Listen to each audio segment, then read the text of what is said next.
Hello, my name is Cassia, and for as long as I can remember, my family made sure I knew one thing. I didn't belong. It wasn't just the lies, the manipulation, or the favoritism. It was the way my father looked at me like I was a burden, the way my sister smiled every time she got away with something at my expense, the way my mother tried to protect me, but never enough to actually stop it. And then, one day, it all fell apart. My sister framed me. My father didn't hesitate. He threw me out like I was nothing. And as I walked away, she laughed, saying the words I'll never forget. Good luck, loser. I had nothing. No home, no safety, no family to turn to. But what they didn't know was that in just a few days, everything would change. Because karma has a funny way of coming back around. What happens when the people who betrayed you finally get what they deserve? When the mother who once stayed silent decides to fight back. The house on Meadowbrook Lane had always looked inviting from the outside. A classic two-story, painted a soft shade of blue, with white shutters and a perfectly manicured lawn. It was the kind of place that neighbors admired, the kind that suggested warmth and love within its walls. But for me, it had never been a home. I stepped out of my car, gripping the handle of my suitcase a little too tightly. The weight of old memories settled on my shoulders the moment I looked up at the front door. I had spent years trying to convince myself that coming back wouldn't feel this way, that I had outgrown the unease that crawled up my spine every time I set foot on this porch. But it was always the same. I took a slow breath and stepped inside. The scent of lavender and polished wood filled the air, familiar but suffocating. My mother, Serafina, was in the kitchen, humming softly as she prepared dinner. She turned at the sound of the door, her expression brightening with relief. Cassia, sweetheart, you're here. Her embrace was warm, the only true comfort I had ever known in this house. But before I could fully sink into it, I heard another voice, light, sing-song, and laced with just the right amount of false surprise. Well, well, look who finally decided to grace us with her presence. Ophelia. I turned to see her standing in the living room, perched on the armrest of the couch, like a queen surveying her kingdom. She had always been beautiful, effortlessly charming, the kind of woman who could make a room gravitate toward her without even trying. And she knew it. Still dressing like a corporate drone, I see, she mused, eyeing my navy blazer and pressed slacks with thinly veiled amusement. I ignored her, setting my suitcase down beside the stairs. Where's Dad? The question barely left my lips before his voice rang from the study. Cassia! Magnus Calloway emerged, his presence as imposing as ever. He was a tall man, built like he had been carved from stone, with sharp features that softened only for Ophelia. He barely looked at me before gesturing toward the dining table. Sit. We need to talk. A sinking feeling settled in my stomach, but I obeyed. I had spent a lifetime following his orders, after all. Ophelia trailed after us, a smirk dancing on her lips. She slid into the chair across from me, resting her chin on her hand like she was about to enjoy a performance. Then, with a perfectly executed pout, she said, Cassia broke my laptop. I blinked. What? My MacBook. She tilted her head. The one Dad bought me last month. I found it cracked this morning. I let out a sharp breath, trying to suppress the immediate surge of frustration. I didn't touch your laptop, Ophelia. But she was already turning to Magnus, her voice laced with practiced disappointment. She was in my room last night. Maybe she knocked it over and didn't notice. Magnus barely hesitated. His gaze locked onto me, cold and unreadable. Is that true? I felt the anger rise in my chest, the same anger I had swallowed down my entire life. No, it's not. I wasn't anywhere near her room. Serafina stepped forward, concern etched into her features. Magnus, you can't just assume. I don't assume. He cut her off sharply. I know when someone refuses to take responsibility for their actions. His eyes bore into mine, as if daring me to argue. You need to be more careful, Cassia. If you can't respect other people's property, you'll have to face the consequences.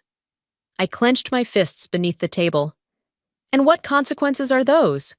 He leaned back, folding his arms. No more access to the family accounts. You're on your own financially. I stared at him, disbelief slamming into me. You can't be serious. Ophelia gave a tiny, satisfied shrug. Oh, I'm very serious, Magnus said. Maybe this will finally teach you some accountability. The injustice of it all made my pulse hammer in my ears. But I had been here before, fighting a battle that had already been decided before I even stepped onto the field. There was no point. I pushed back my chair and stood. Fine. Without another word, I turned and walked out. I didn't stop until I reached the backyard, the crisp evening air cooling my heated skin. I took slow, measured breaths, trying to force my emotions back into place. My phone buzzed in my pocket. I pulled it out, expecting a message from my assistant at work. Instead, it was my boss. I hesitated before answering. Hello?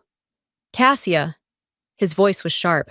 I just got out of a meeting with the partners. The email with the quarterly reports never went out. A cold dread settled in my stomach. That's not possible. I sent it last night. No, you didn't. His voice was edged with disappointment. You're up for a promotion, Cassia. This kind of mistake doesn't reflect well on you. I stopped, realization crashing over me. Ophelia. I had asked her to forward the email while I was on a client call. She had smiled and said she would, and now I closed my eyes. Look, my boss sighed. I'll try to smooth things over, but don't let this happen again. The call ended. I stood there, gripping my phone so tightly my fingers ached. She had done it on purpose, and she wasn't done yet. That evening, my colleagues came over for a small gathering, something I had planned for weeks. It was meant to be a chance to connect outside of work, a way to solidify my relationships with the partners before they made their decision about my promotion.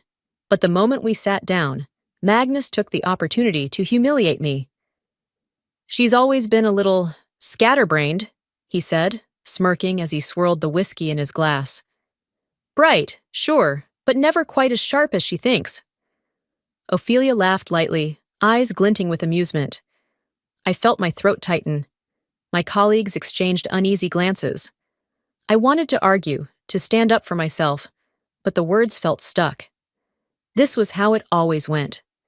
I had spent my life fighting for respect in this house, but no matter what I achieved, no matter how hard I worked, they would never see me as anything but the girl who was never quite good enough. I excused myself early, my appetite long gone. Lying in bed that night, staring at the ceiling, the realization finally sank in. Nothing would ever change. Maybe it was time to finally walk away. I didn't expect my world to collapse overnight, but then again, I should have seen it coming. The morning sun filtered through my blinds, casting streaks of light across my room. My body felt heavy, drained from the humiliation of last night.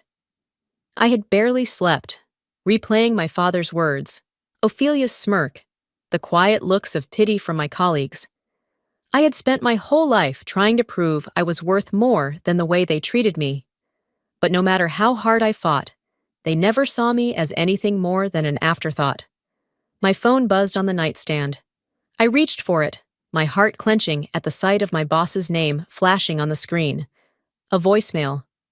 I sat up, took a deep breath, and played it. Cassia, look, I hate to do this over the phone, but the partners made their decision. Given the email issue and the missed deadline, they've decided to go with someone else for the promotion. It's nothing personal. You're still a valuable member of the team, but we need someone who can be more reliable under pressure.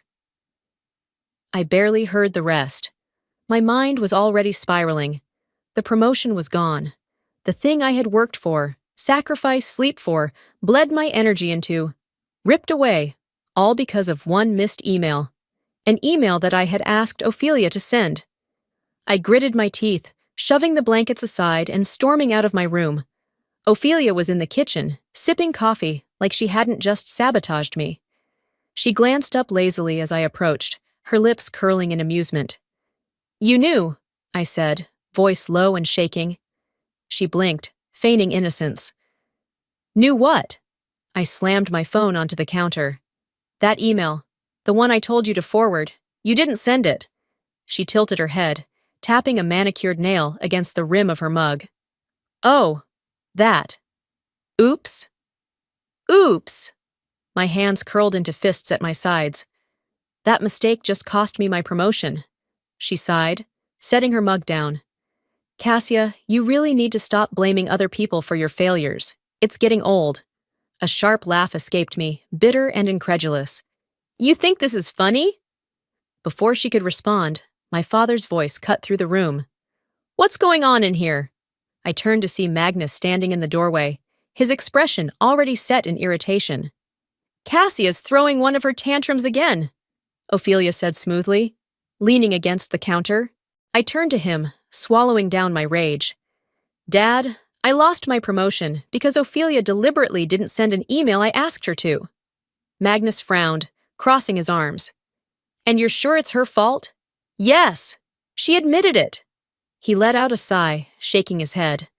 Cassia, you can't keep blaming Ophelia every time something doesn't go your way.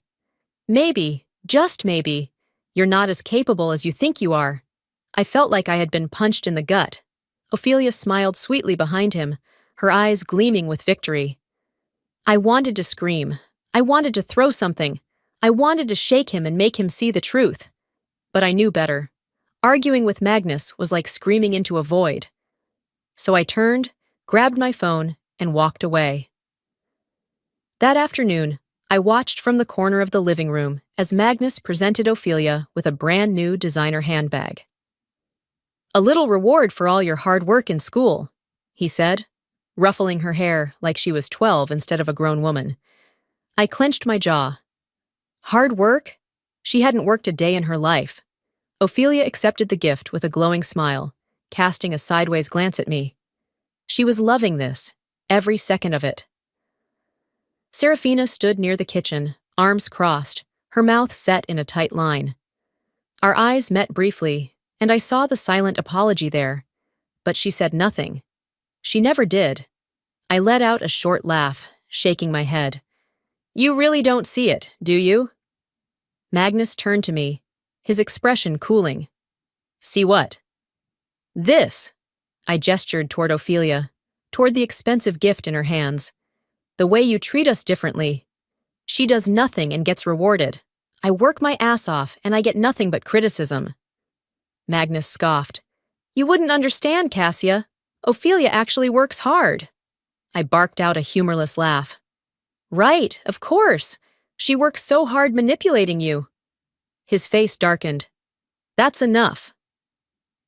Ophelia smirked behind him, lifting her new handbag in my direction like a trophy. I turned away before I did something I'd regret. That evening, Magnus stormed into the house, his face red with fury. Who scratched my car? I looked up from my book, confused. What? The side mirror is broken. There's a huge scratch on the passenger side. Someone did this, and they're going to pay for it.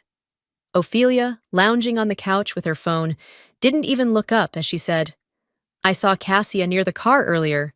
Maybe she backed into something? I shot up from my seat.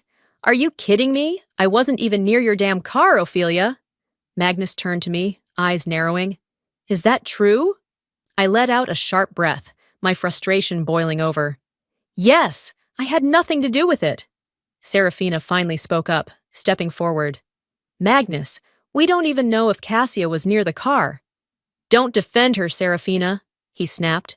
She needs to take responsibility for once in her life. I felt like I was suffocating. No matter what I said, no matter what I did, I was always the villain in his eyes. And then, the final blow. You're paying for the repairs, Magnus declared, out of your own savings. I stared at him, my vision blurring with disbelief. You can't be serious. But he was. He always was. That night, I sat on the edge of my bed, staring at my half-packed suitcase. I should leave. I should just walk out that door and never look back. I had the means to do it. I had a good job, my own money. The only thing holding me here was the idea that someday things might change. That if I worked hard enough, proved myself enough, maybe, just maybe, he would finally see me. But tonight, I realized something I should have known a long time ago. It didn't matter. Serafina came in, hesitating in the doorway. Cassia, I'm trying, I really am. But your father, he won't listen to me. I looked at her, really looked at her. The sadness in her eyes, the quiet resignation. She had given up, and I couldn't be like her. I swallowed hard, my fingers tightening around the handle of my suitcase. I need to leave before they take even more from me. Serafina didn't argue. She just nodded, and that was all the confirmation I needed. I should have left that night. If I had, I wouldn't have been there when everything finally collapsed. I woke up to the sound of my father's shouting, and this time, I knew it was about me. The walls of the house seemed to shake with his fury, his deep voice cutting through the morning stillness like a blade. I sat up abruptly, my pulse already racing. The argument downstairs was familiar. Too familiar. But this time, there was something sharper, something final in his tone. I swung my legs over the bed and hurried to the doorway. The moment I reached the top of the stairs, I saw them. Magnus stood in the middle of the living room, his face red with rage. His hands were clenched into fists at his sides, and his jaw was so tight I thought he might break his teeth. Serafina stood a few feet away, worry etched deep into her features. And then there was Ophelia, standing just behind him, her arms crossed, her expression an eerie mixture of concern and satisfaction. She stole it! Magnus's voice thundered through the house. My watch! My Rolex is gone! My stomach dropped. I didn't need to hear the rest. I already knew where this was going. I told you. Ophelia's voice was soft, measured. She reached out, lightly touching Magnus's arm like she was trying to calm him. I saw Cassia near your office last night. I didn't think much of it at the time, but now... She let the words trail off, letting the implication sink in. My father turned toward me, his fury snapping to a new target. You! I felt the weight of his gaze like a physical force. You think I'd steal from you? I asked, my voice steady, though my hands had started shaking. Don't play innocent. Magnus's eyes burned with accusation. That watch was in my office yesterday. This morning it's gone. And now Ophelia tells me she saw you lurking around. I laughed bitterly. Lurking? Are you serious? Ophelia gave me a small, pitiful shrug. I didn't want to believe it either, Cassia, but it just makes sense, doesn't it? Magnus took a step closer, his fists tightening. Tell me where it is. I don't have it. My voice rose, my breath coming faster. I never touched your damn watch, Dad. This is just another one of Ophelia's games, and you're falling for it like you always do. Serafina stepped in then, placing a hand on Magnus's arm. Magnus, please, let's not do this. But he shook her off, his face darkening. Number? No more excuses. I've let this go on long enough. He pointed a shaking finger at me. You have been nothing but a problem since the day you were born. I've given you everything, and this is how you repay me? By stealing from me? I felt my chest tighten, a lifetime of his disappointments crashing down on me all at once. I didn't steal anything, I said, quieter this time, the fight draining out of me. But it didn't matter. It never mattered. Magnus's lips curled into a sneer. I have had enough of you. The words hit harder than any slap. Before I could react, he grabbed my arm. His grip was firm, bruising, and for the first time in my life, I saw something raw in his eyes. Something I had spent my whole life trying to pretend wasn't there. He hated me. Not disappointment, not frustration, actual hatred. You're done here, he said, his voice low and final. Ophelia, standing just behind him, watched with amusement. She had won, and she knew it. I yanked my arm free. You're making a mistake. Magnus didn't blink. Number. The mistake was keeping you in this house for so long. He turned and stormed toward the front door, throwing it open so hard it slammed against the wall. The sound echoed through the house like a gunshot. "Get out!" Serafina gasped. "Magnus, no!" I said, "Get out!" The silence that followed was deafening. I looked at Serafina, waiting for her to say something, to stop this, to fight for me.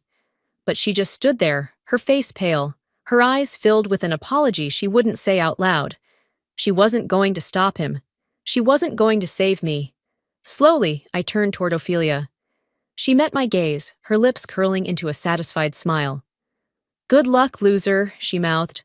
I felt my entire body go numb. I wanted to scream, to cry, to fight. But I did none of those things. Instead, I turned on my heel and walked toward the door. I didn't pack a bag.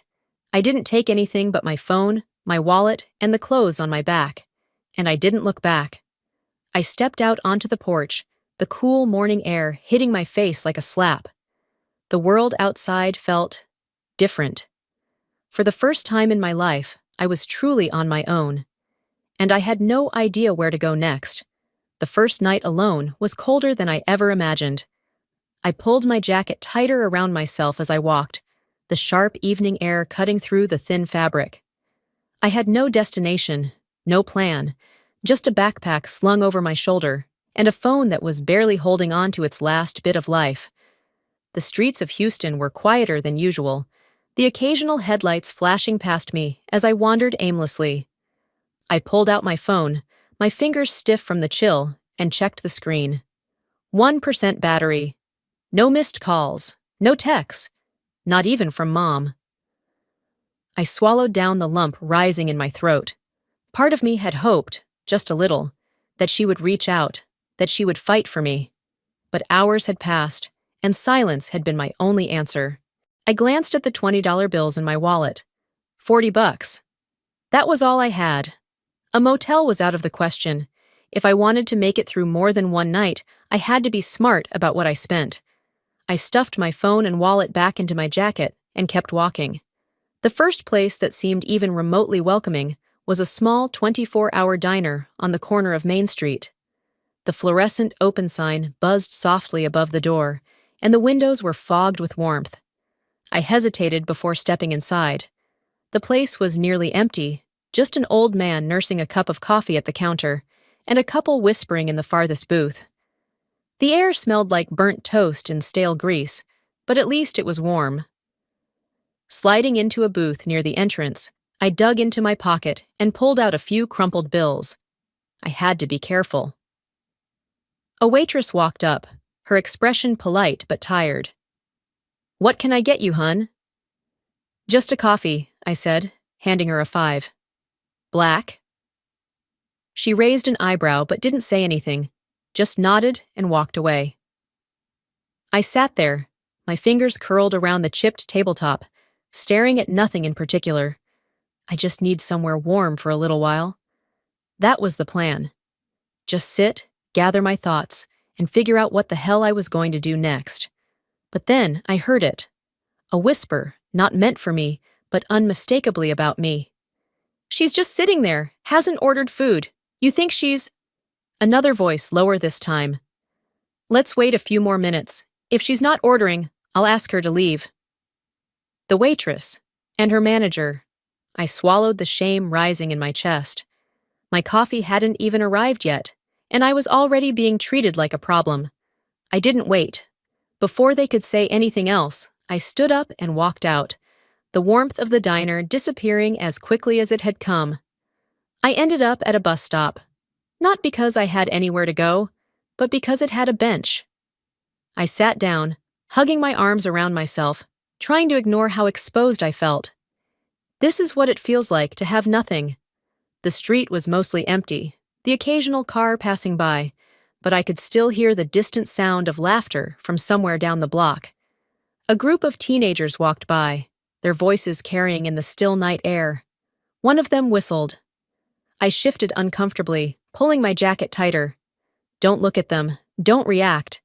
They kept walking, but my heart pounded harder than it should have. I had never felt this vulnerable in my life. For the first time since I had walked out of that house, True fear settled in. I couldn't stay here. I needed to find somewhere else, but I had nowhere left to go. And then, my phone buzzed. I jolted, yanking it out of my pocket so fast I almost dropped it. The screen flickered, battery clinging to life just long enough for me to see the message. Mom. Cassia, where are you? Come home. Please. My breath caught. She had reached out. I stared at the words, my emotions a tangled mess of relief, anger, and exhaustion. I wanted to ignore it, to keep moving forward, to prove to myself that I didn't need any of them, but I wasn't sure I had the strength to. Before I could decide, the screen went black. My phone had died. I exhaled sharply, pressing my palms into my eyes. I guess I have no choice now. I took a deep breath, turned around, and started walking toward the bus station. I didn't know what to expect when I walked through that door, but I knew things would never be the same again. The house loomed before me, its familiar shape casting long shadows under the dim porch light. My breath fogged in the cold air as I hesitated, fingers tightening around the strap of my backpack. I had walked away from this place with no intention of ever coming back. Yet here I was, drawn by a single message from the only person in that house who had ever truly cared. Before I could lift my hand to knock, the door swung open. Serafina stood there, her eyes wide with relief and something else, something that looked like shame. She looked tired, her hair hastily tied back, dark circles underlining her usually warm gaze. "Come inside, Cassia. Please." Her voice was soft, almost pleading. I hesitated for only a second before stepping past her into the entryway. The familiar scent of the house filled my lungs, lavender and old wood polish. But something felt different. It was too quiet. No distant sounds of the television blaring from the living room. No laughter from Ophelia. No commanding voice from Magnus filling the space with authority. Just silence. I swallowed hard. Something was wrong. Serafina led me to the kitchen, motioning for me to sit at the table. The last time I had sat here, I was a child, crying over a scraped knee. Back then, my mother had placed a bandage on my leg, kissed my forehead, and promised me everything would be okay. I wasn't a child anymore, and she couldn't promise me that now. She placed a steaming mug of tea in front of me, sitting down across the table. Her hands trembled slightly as she folded them together. "I should have done something," she said after a moment, her voice thick. "I should have stopped him." I stared at her, emotions warring inside me. I wanted to believe her. I wanted to believe that she had fought for me. But had she?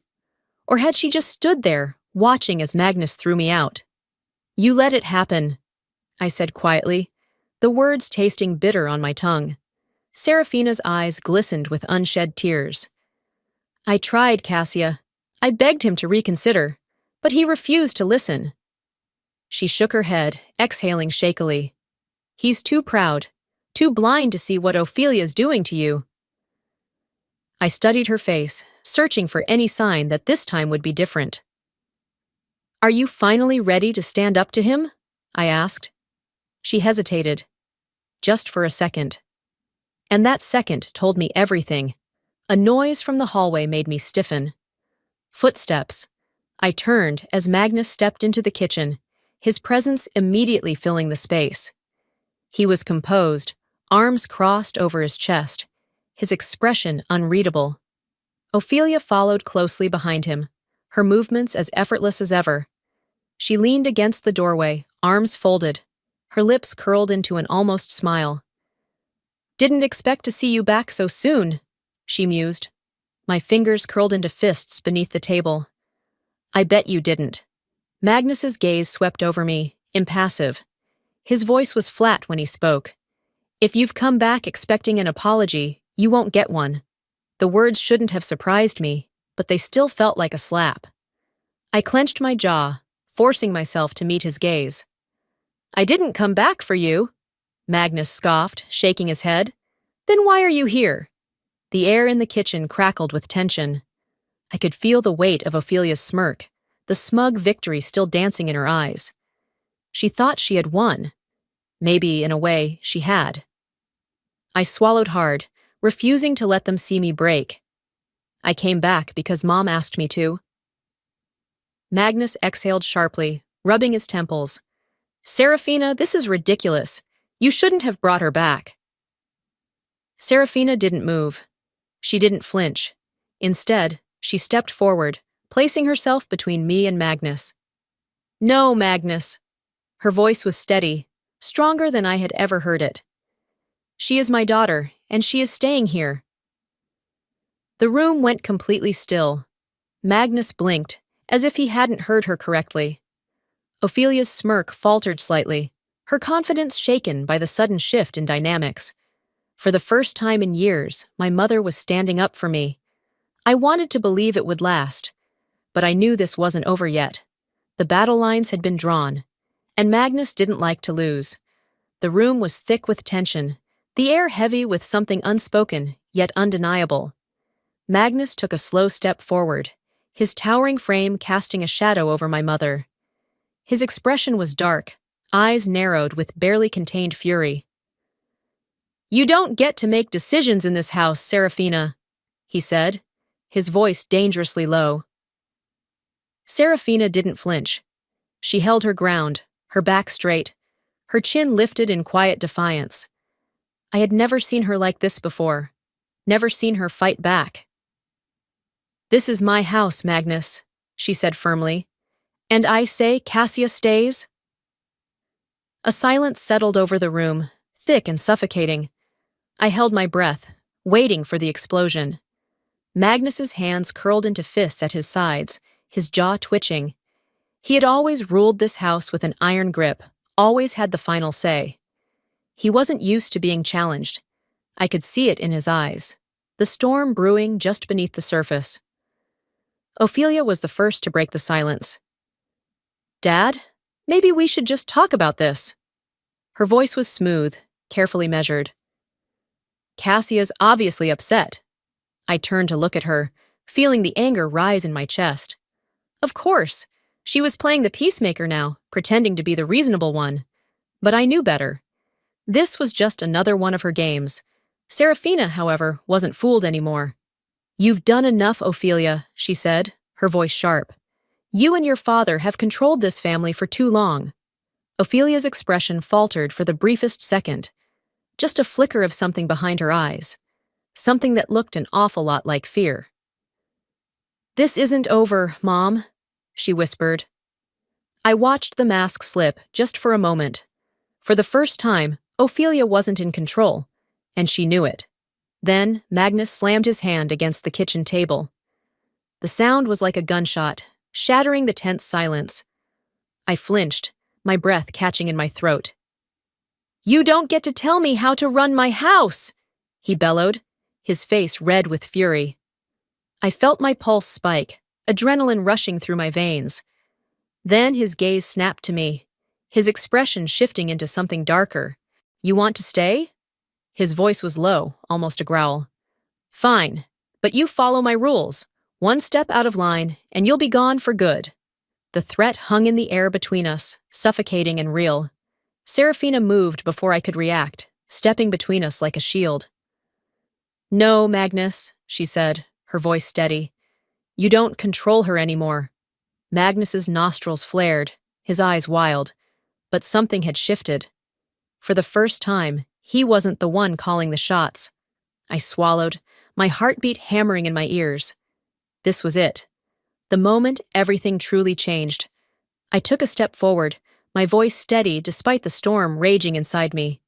You're right, Dad, I said, each word slow and deliberate. This is your house. His expression flickered with something unreadable. But it's not my home. The words sliced through the air like a blade. Magnus's face hardened, but he didn't speak. I turned to my mother. Mom, if you really mean what you said, then prove it. Serafina's breath hitched. Her fingers curled into fists at her sides. Then, slowly, she turned back to Magnus. She met his eyes, her voice calm but unwavering. I will. The next morning, Mom made an appointment with a divorce lawyer. I found her sitting at the kitchen table, a cup of coffee in front of her, untouched. Her phone was still in her hand, her fingers hovering just above the screen, as if she were considering undoing whatever she had just done. I hesitated before stepping closer. "Mom?" She looked up at me, her face unreadable. Then, with a breath that seemed to release years of held tension, she said, "I made the call. I have an appointment this afternoon." I stared at her, the words taking a second to sink in. "You're serious?" A small, humorless laugh escaped her. "I should have done this years ago." I sat down across from her, searching her face for any hesitation, any sign that she was wavering. There was fear in her eyes, but underneath it, something stronger. Resolve. Magnus had no idea what was coming. The rest of the morning passed in tense silence. Mom kept busy, cleaning, organizing drawers, folding clothes that didn't need folding. I could see it in the way she moved, the restless energy of someone standing at the edge of a cliff, waiting for the right moment to jump. I didn't say much. What was there to say? Ophelia, however, was watching. She always did. By noon, she finally spoke. "Mom, is something going on?" Serafina barely glanced up from wiping the already clean countertop. "It's nothing you need to worry about." But I saw the way Ophelia's eyes narrowed. She didn't like being kept out of the loop. "Really?" she pressed, her voice laced with suspicion. "Because you've been acting off." Serafina met her gaze, calm and unreadable. "I'm just tired, Ophelia, that's all." For once, Ophelia didn't seem convinced. She lingered in the doorway a second longer before walking away, but I caught the flicker of something behind her carefully constructed mask. Paranoia. She felt it. The shift. And for the first time, she had no idea what was coming next. That evening, the door swung open, and Magnus walked in. I was in the living room when I heard it, the slight pause in his footsteps as he crossed the threshold. He knew. Something was wrong. He set his briefcase down with a little too much force. "What's going on?" Serafina stepped into the hallway, wiping her hands on a dish towel. She didn't hesitate. "I've spoken to a lawyer, Magnus. I'm filing for divorce." The silence that followed was deafening. Then, like a rubber band snapping, the tension in the room broke. "You're what?" His voice was sharp, disbelieving. Serafina didn't flinch. "I'm leaving you." I held my breath, waiting for the explosion. It came like a storm, sudden and violent. Magnus's face turned red, his hands clenching into fists at his sides. "You think you can just throw me away like garbage?" Serafina met his fury with quiet defiance. "This isn't up for debate." I had never seen her like this. Not once. Magnus took a step forward, his body tense. I moved instinctively, standing between them before I even realized what I was doing. He looked at me, eyes filled with something dangerous. "You think you're strong enough to take me on, Cassia?" His voice was low, menacing, but he wasn't looking at me anymore. He was looking through me, at her, at Serafina, and she didn't waver. "You'll regret this," he muttered, voice laced with quiet fury. His gaze flickered between the both of us, as if memorizing the moment. Then, he turned sharply on his heel and stormed up the stairs. The echo of his footsteps rang through the house. Ophelia stood in the hallway, watching with wide, calculating eyes. The war had begun. We didn't know it yet, but Magnus wasn't going to leave quietly. The air in the living room was thick with tension. Magnus stood in the center, pacing like a caged animal, his jaw clenched so tightly I thought his teeth might crack.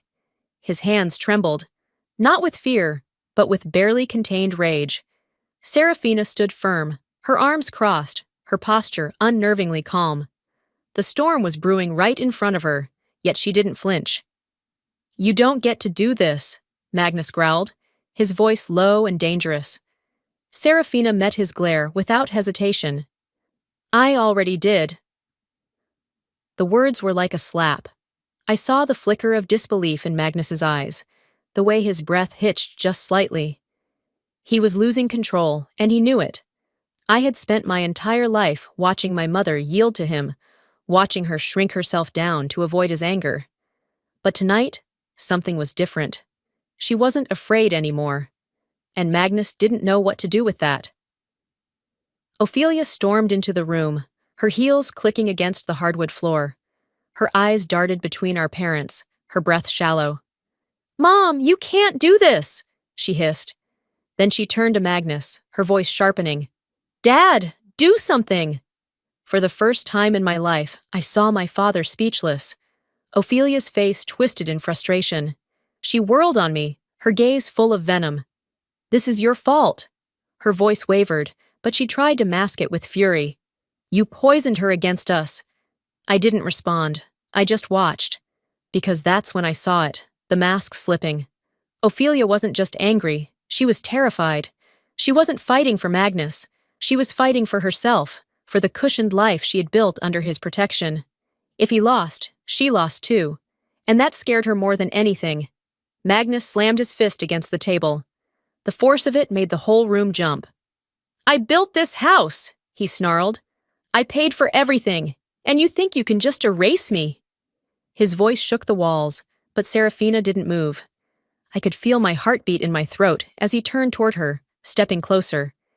His hands were still shaking, his breathing uneven. I saw something in his eyes then. Something dark. Something dangerous. Serafina must have seen it too, because she took a slow step back, her expression unchanging. Then she spoke, voice steady as steel. "Touch me, and I'll have you arrested."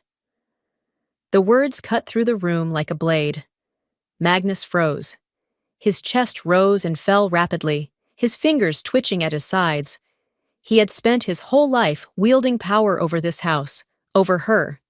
And now, in this moment, he had none. The realization settled into his expression, twisting his rage into something uglier. "You'll regret this," he spat. "Both of you." Then, he turned to Ophelia. "Come on," he ordered. "We're leaving." Ophelia's face paled. She glanced between him and Serafina, hesitating. And then, for the first time, I saw real doubt in her eyes. She didn't move. Magnus let out a sharp breath, disgust flashing across his face. He turned and grabbed his coat, heading for the door without looking back. He walked out alone. The front door slammed behind him, rattling the walls. And as the silence settled over the house, I knew one thing for sure. He'd be back. And when he returned, he wouldn't be coming to talk. The house felt eerily quiet the next morning. No heavy footsteps echoing down the hall. No sharp commands from the kitchen. No tension humming beneath every conversation. For the first time in years, Magnus was gone. And yet, instead of relief, all I felt was unease. I could see it in my mother, too. Serafina moved around the house as if nothing had happened, tidying up, folding laundry, wiping down counters that were already clean. But her movements were too precise, too methodical, like she was trying to convince herself that this was normal. It wasn't. I sat at the kitchen table, watching her in silence. She wasn't ready to admit it, but I knew the truth. This wasn't over. That afternoon, the first blow came. A knock at the door. Not loud, not aggressive, just a single deliberate rap against the wood. Serafina's hands tensed around the dish towel she had been wringing. I stood up instinctively, something cold settling in my stomach. She walked to the door, hesitated for only a second, and pulled it open. A man in a suit stood on the porch, a folder in his hand. "Mrs. Calloway?" he asked. Serafina straightened. "Yes." He handed her the envelope. "You've been served." I heard the sharp inhale of her breath as she took it. The door closed behind her, and she walked back into the kitchen in silence. She set the envelope on the table and slowly opened it. Her face remained unreadable as she skimmed the pages, but I saw her hands tighten just slightly. Then she exhaled. "He's contesting the divorce." I swallowed hard. "What else?" "He wants the house," she said simply. I felt my stomach drop. "He's trying to ruin you." She nodded, but when she finally looked at me, there was no fear in her eyes, only determination. Then we fight. That night, another knock came. This one was hesitant, uncertain. I glanced at the clock, almost midnight. Frowning, I walked to my bedroom door and opened it. Ophelia stood there, arms crossed, her lips pressed into a thin line. For a moment, we just stared at each other. "Are you lost?" I asked dryly. She huffed, but didn't rise to the bait. "You have to talk to Mom." I raised an eyebrow. "I talk to Mom every day." Ophelia let out an impatient breath. "Dad is going to destroy us all if she goes through with this." I leaned against the doorframe, folding my arms. "Since when do you care?" Ophelia's jaw clenched. "This isn't about me." I tilted my head, studying her. And then I saw it, the flicker of fear beneath her frustration. "This isn't about me, is it?" I said slowly. "You're just scared of losing everything." She flinched, but didn't deny it. I let out a humorless chuckle. "You really thought he'd protect you, didn't you?" Ophelia's eyes darkened. "You don't understand, Cassia. You've never understood." "Then explain it to me," I challenged. She opened her mouth, but no words came. She hesitated for a beat too long, then turned on her heel and walked away. I watched her retreat, the weight of realization pressing down on me. The cracks in her world were starting to show. And she knew it. The phone rang an hour later. Serafina was in the living room, sitting with a book in her lap, though I doubted she had read a single word. When the shrill sound pierced the silence, she didn't even flinch. She reached for the phone, checked the caller ID, and pressed the answer button. "Hello, Magnus," she said, her voice cool. I sat on the couch across from her, my pulse spiking. The voice on the other end was low and measured. "You think you can win this, Serafina?" Serafina's fingers tightened around the phone. "This isn't about winning, Magnus. This is about freedom." A slow, cruel laugh filtered through the speaker. "You'll never be free of me." My skin crawled at the certainty in his voice. Serafina held the phone to her ear for a moment longer. Then, without another word, she hung up. The silence that followed felt heavier than before. I met her gaze. "He's not going to stop," she nodded. "I know." I exhaled. "What do we do now?" She set the phone down, her face unreadable. "We prepare." As Mom hung up, I knew this fight was far from over. We had underestimated him, and that was our first mistake. The next morning, the doorbell rang, its sharp chime slicing through the quiet house. I exchanged a glance with Mom before she stood, moving toward the door with careful steps. A man in a crisp suit stood on the porch, holding a thick envelope in his hands. He gave a polite nod before handing it over. "Mrs. Calloway, you've been served." Mom didn't react. No flinch, no hesitation. She took the papers and shut the door behind her. I watched as she walked to the kitchen table, her movements slow but deliberate. She unfolded the documents, her eyes scanning the words, her fingers tightening around the pages. Then, softly, she murmured, "He wants to leave us with nothing." I stepped closer. "What?" Mom exhaled, pressing her lips together before looking up at me. "He's contesting everything. He wants the house, the assets, full control of the finances." She turned another page, her expression unreadable. "He's claiming he supported this family financially, that I wouldn't have what I do without him." I felt the heat of anger rise in my chest. "That's a lie. You paid for everything. You carried this house while he—" "I know." Her voice was steady, but I saw the way her hands trembled just slightly. I clenched my fists. "Then we won't let him." Ophelia stormed into the kitchen an hour later, the papers clutched in her hand like a weapon. "Mom, you have to stop this," she snapped, her voice shrill. "He's going to ruin us." Mom didn't even glance at her. "He's the one doing this, not me." Ophelia's expression twisted, her breathing shallow. "You think this is just about you?" She waved the documents in frustration. "This affects all of us. If he takes the house, he won't."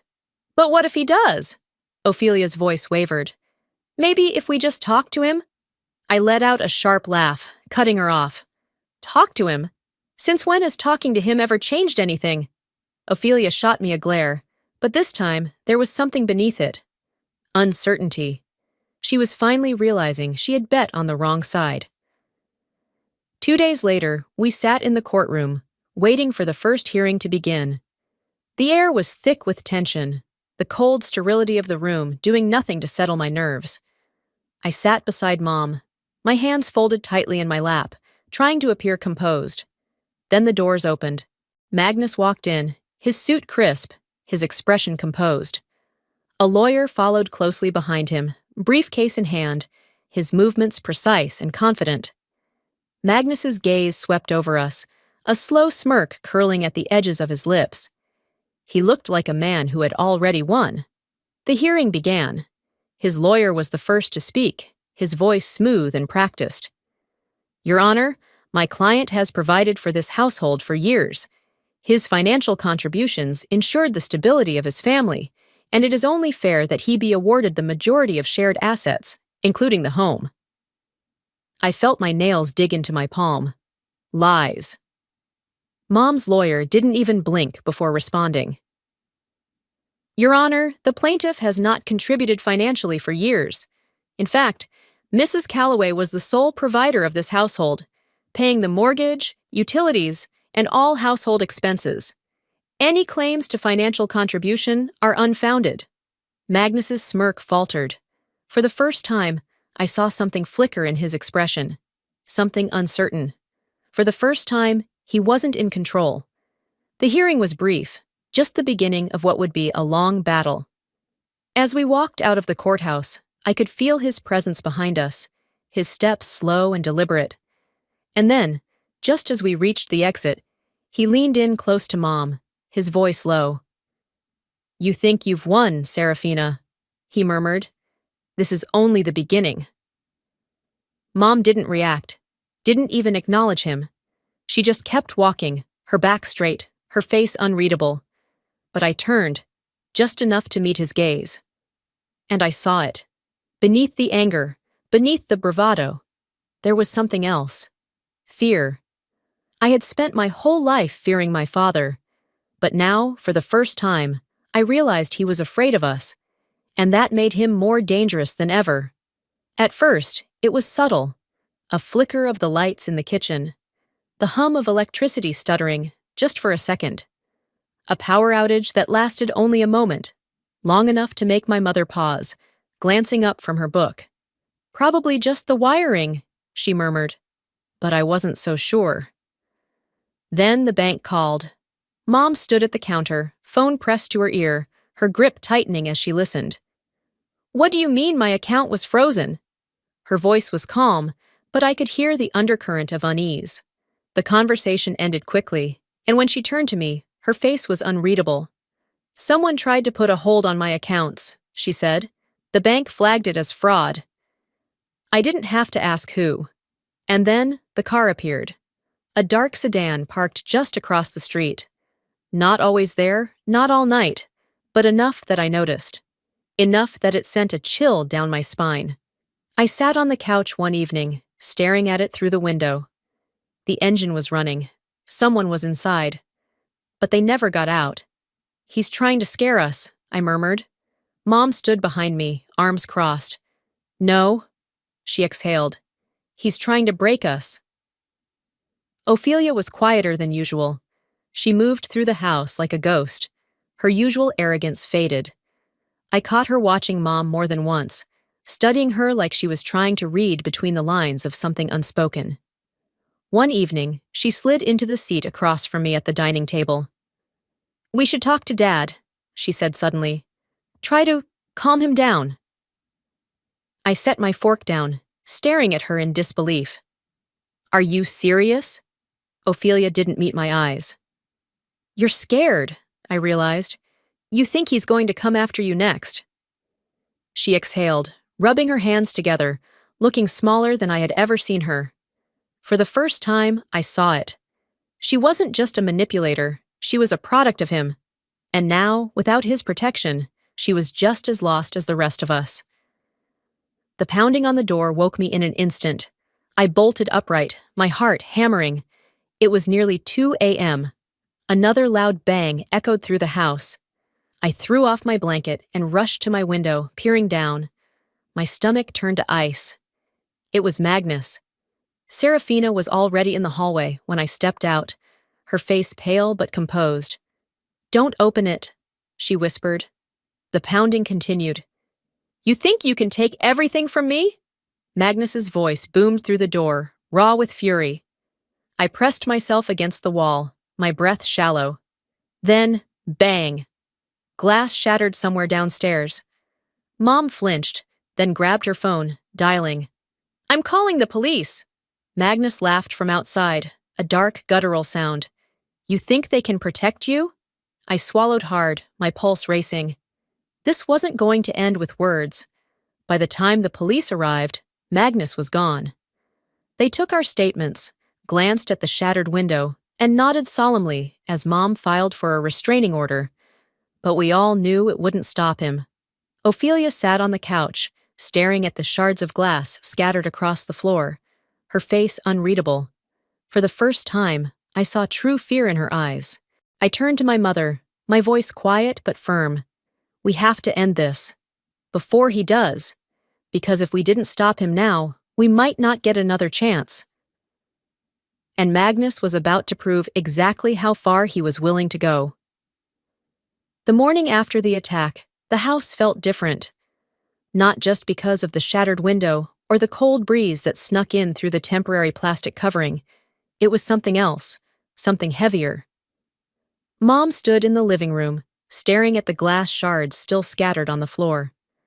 She held the phone to her ear, speaking in hushed, clipped tones. I knew who she was talking to. Her lawyer. "We're moving forward with a restraining order," she said, her voice steady, "and I want to discuss the financial dispute." I watched her, noticing how stiff her posture was, how the exhaustion clung to her shoulders. She had always carried so much weight, but for the first time, I could see it wearing her down. "I should have done this years ago," she whispered as she hung up. I swallowed, nodding, but there was a pit in my stomach. "It won't stop him. He won't let us go that easily." She turned to me, her gaze unwavering. "Then we won't make it easy for him either." By noon, another letter arrived. I saw the official-looking envelope before Mom did. My stomach twisted as I picked it up from the mailbox, my fingers tightening around it. The return address was from Magnus's lawyer. Another attack. Mom took the envelope from me, her expression unreadable as she tore it open and unfolded the papers. Her eyes moved across the page, and then, just for a second, I saw it. The flicker of unease. "He's demanding financial compensation," she murmured. I frowned. "What?" "He's claiming he contributed to the home's finances and is entitled to half of everything." My blood boiled. "That's a lie." Mom exhaled through her nose, setting the papers down with deliberate calm. "Of course it is." I watched her closely, noticing how her hands trembled before she balled them into fists. "He's trying to bleed you dry," I said. She lifted her chin. "Let him try." But I knew the truth. This wasn't just about money. This battle wasn't going to end in court. It was about to get personal. Ophelia was pacing when I walked into the kitchen later that evening. The house had been quiet since the letter arrived, but she was anything but. Her arms were folded, her lips pressed into a thin line. "Mom," she started, hesitant. "Maybe we should settle. Maybe it's not worth it." I stiffened. Mom turned from the sink, giving Ophelia a sharp look. "Are you suggesting we let him win?" Ophelia's mouth opened, then closed. I exhaled slowly, watching her closely. "You're scared," I said. She flinched, but didn't deny it. "He's our father, Cassia." Her voice was quieter now, almost pleading. The air between us grew heavy. For so long, I had resented her, hated the way she always took his side, the way she always stood in his shadow. But now I saw it clearly. She wasn't just complicit, she was trapped, but that didn't mean I was going to save her, and I wasn't going to let her drag us down with her. "The lines have been drawn, Ophelia," I said finally. Pick a side. She didn't answer. Maybe she already had. That night, the final warning came. I had been walking past the front door when something caught my eye. A thin white envelope barely sticking out from beneath the doorframe. I hesitated before reaching for it, dread curling in my gut as I pulled it inside. Inside, there was only a single sheet of paper. A note. You can't hide behind the law forever. I always win. No signature, no threats spelled out. Just a message, a promise. I clenched my fists, my pulse pounding in my ears. I turned to Mom, handing her the letter. She read it, her expression unreadable, then set it down. She didn't look afraid. She looked furious. It's time to end this, I said, voice steady. Once and for all. Magnus had declared war, and we were finally ready to fight back. The night before the final hearing, I had a feeling something bad was going to happen. I just didn't know how right I was. The house was quiet. Too quiet. Mom was in the kitchen, wiping down the counters for the third time that evening. She wasn't cleaning. She was keeping herself busy, distracting herself from the inevitable. Tomorrow, it's over, she murmured, more to herself than to me. One more day and we're free. I wanted to believe her.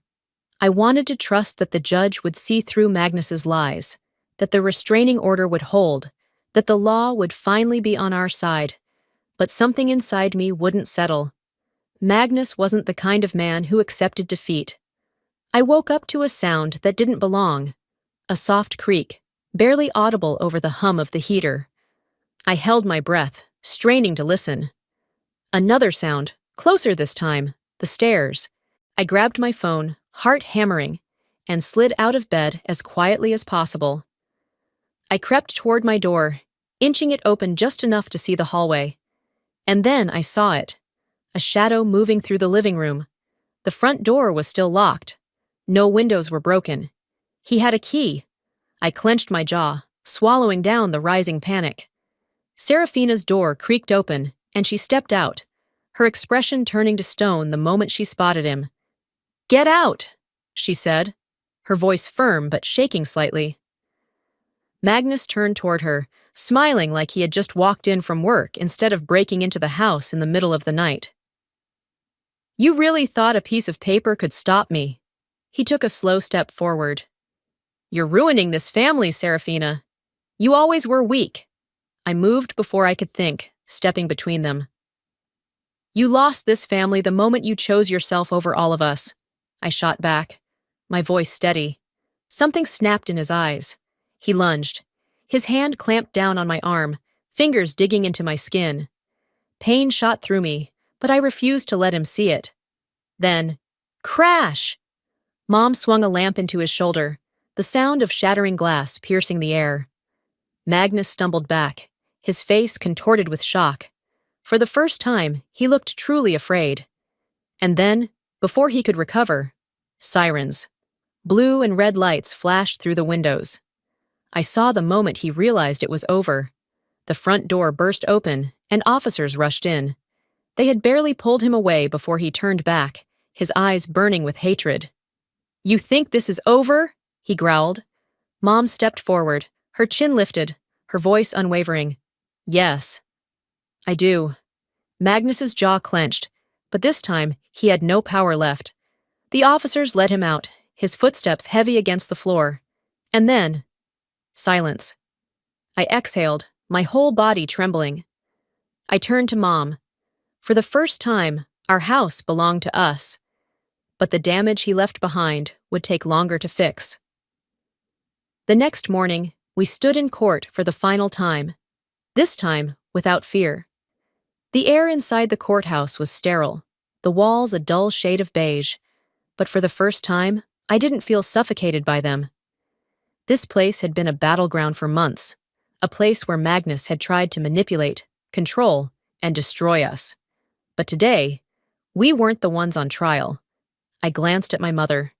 She sat beside me, her hands folded neatly in her lap. There was no shaking, no hesitation, just quiet strength. Then, the doors at the back of the courtroom opened. Magnus was led inside, his hands cuffed in front of him. His once pristine suit was wrinkled, his face unshaven. The arrogance that had always radiated from him was gone, replaced with something else: defeat. The judge's voice echoed through the chamber. After reviewing all evidence and testimony, the court has reached its final decision. I held my breath. Full ownership of the property and financial assets is awarded to Serafina Calloway. Relief crashed over me like a wave. The divorce is officially granted, with no financial obligations to the defendant. Mom exhaled slowly. And given Mr. Calloway's repeated violations of the restraining order, combined with his recent acts of violence, this court is issuing a formal sentence which will be carried out immediately. I looked at Magnus, expecting him to fight, to protest, to do what he always did, make himself the victim, but he just sat there, staring ahead. For the first time in his life, he was powerless. Outside the courthouse, the air was crisp and cool.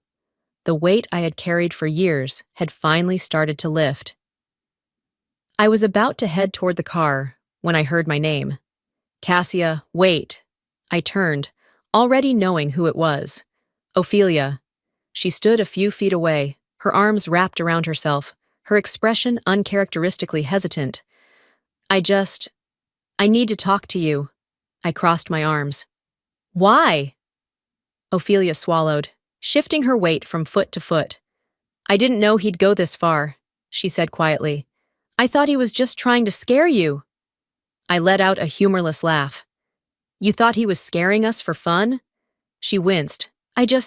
She hesitated. I don't want to lose my family. Something in me tensed, waiting for the anger, the resentment, the years of pain to surge forward. But I felt nothing. You already did. Ophelia's lips parted, but no words came. She knew it was true. For once in her life, she had to face the consequences. I turned away, walking toward the car without looking back. The house felt different when we stepped inside. Lighter. I stood in the middle of the living room, taking it all in. The same walls, the same furniture, the same space that had once felt like a cage. But now, for the first time, it felt like something else. Ours. Mom handed me a cup of coffee, sitting beside me on the couch. So, I murmured, staring at the quiet sunlit room. What now? She smiled. A small, tired, but real smile. Now, she said, we live. For the first time in my life, home wasn't a prison. It was exactly what it was supposed to be, ours. But even as we tried to move forward, the ghosts of the past weren't ready to let us go. The house was quiet. Too quiet. A week had passed since the court ruling, since Magnus had been taken away, since the war had officially ended. And yet, every time the floor creaked or the wind pushed against the windows, my body tensed, waiting for something that wasn't coming. Mom and I fell into a new routine: morning coffee in the kitchen, the absence of whispered arguments behind closed doors, the relief of knowing that no one was lurking just around the corner, waiting to strike. It should have been peaceful. It should have been freeing. But instead, it felt empty. Mom caught me flinching one evening when a car door slammed outside. She didn't say anything at first, just watched me with quiet understanding. It's going to take time, she finally murmured. I nodded, but deep down, I wasn't sure if time would ever be enough. The knock on the door came on a Thursday afternoon. I almost didn't answer it, but something in me knew. When I pulled the door open, Ophelia stood there.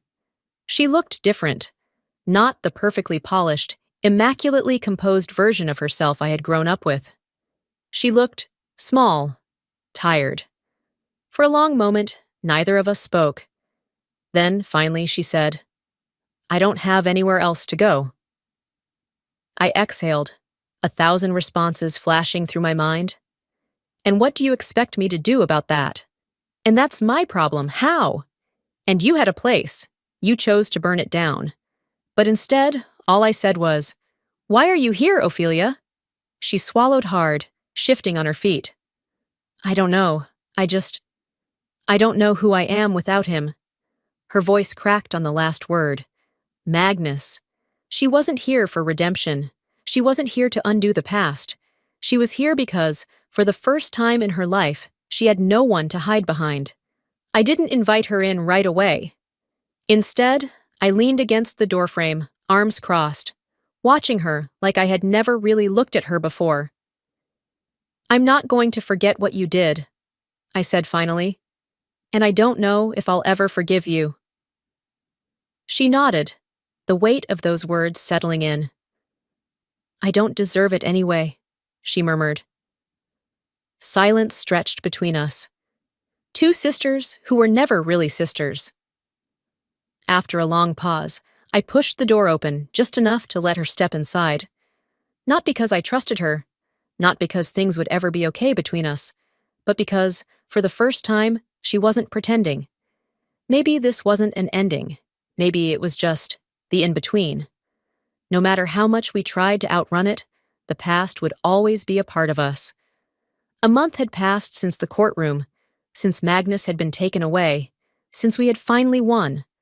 Life without him was different. There was space now, a quietness in the house that hadn't existed before. The air felt lighter, as if we had been holding our breath for years, and only now were allowed to exhale. Mom filled the silence in small ways. She repainted the kitchen, rearranged the furniture, started attending yoga classes at the community center. I watched as she slowly rediscovered herself, piece by piece, reclaiming the life that had always been hers. I threw myself into work, no longer carrying the weight of my father's judgment every time I stepped into my office. For the first time, my life was my own. But the scars remained. I still tensed when I heard an unexpected noise in the house. Mom still hesitated before answering an unknown number. Some nights, I lay awake, replaying his last words in my head. You think this is over? I knew better than to think trauma had an expiration date. One evening, as we sat on the porch, sipping tea, I finally voiced the thought that had been haunting me. It doesn't just go away, does it? Mom sighed, staring out at the dimming sky. No, she admitted, but it gets quieter. Ophelia had been staying with us for a few days, but we all knew it wasn't permanent. She didn't belong here anymore. I saw it in the way she hesitated before entering a room, the way she avoided real conversations, the way she glanced toward the front door as if debating whether to walk through it for good. One evening, she finally said it. I think I'm going to leave town. I looked up from my book, raising an eyebrow. Running away? She shrugged. Starting over. I searched her face, looking for something. Remorse, regret, even the slightest hint of self-awareness. But there was nothing, just exhaustion. And for the first time in my life, I felt no anger toward her, no bitterness, just acceptance. Do whatever you want, Ophelia, I said, closing my book, but don't expect me to save you next time. She nodded, as if she already knew that. The next morning, she was gone. No goodbyes, no long explanations, just a quiet exit. And honestly, that was probably the way it was always meant to be. I stepped onto the porch that afternoon, looking at the house that had once felt like my prison. The walls were the same. The doors, the windows, the floors, they were all still there. But it felt different now. Lighter. Like maybe, just maybe, it could be something else. Mom joined me, coffee in hand, her expression calm. So, what now? I asked. She smiled, a quiet, knowing smile. Now we build something new. I nodded. For the first time, I believed that was possible. We weren't healed yet, but we were free. And maybe that was enough for now. Life doesn't always give us the closure we want. Sometimes healing isn't about forgetting. It's about learning to live with the scars. I spent years believing I was powerless, trapped in a home that never felt like mine. But the truth is, freedom isn't given. It's taken. We don't heal overnight. The past lingers. The pain echoes. But we move forward anyway. Because strength isn't about never falling. It's about standing up every time we do. If this story spoke to you, if you believe in resilience, in reclaiming your voice, then stay. There's more to share, more to heal, more to grow. Subscribe, and let's walk this journey together.